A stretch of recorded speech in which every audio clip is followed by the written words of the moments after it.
as you can hear, fire alarms are going off. They were gonna do like an inspection yesterday or today, but I thought it would be before 5 p.m. So I'm hoping that that's the case. And my PTSD is getting triggered really, really bad right now.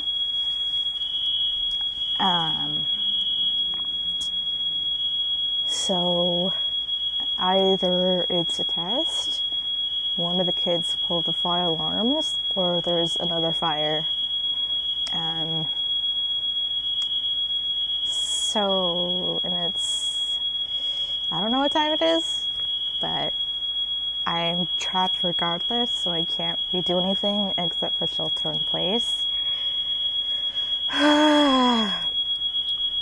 If I need to, I'm fairly sure I can get access to the window.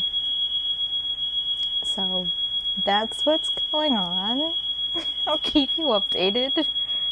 Bye.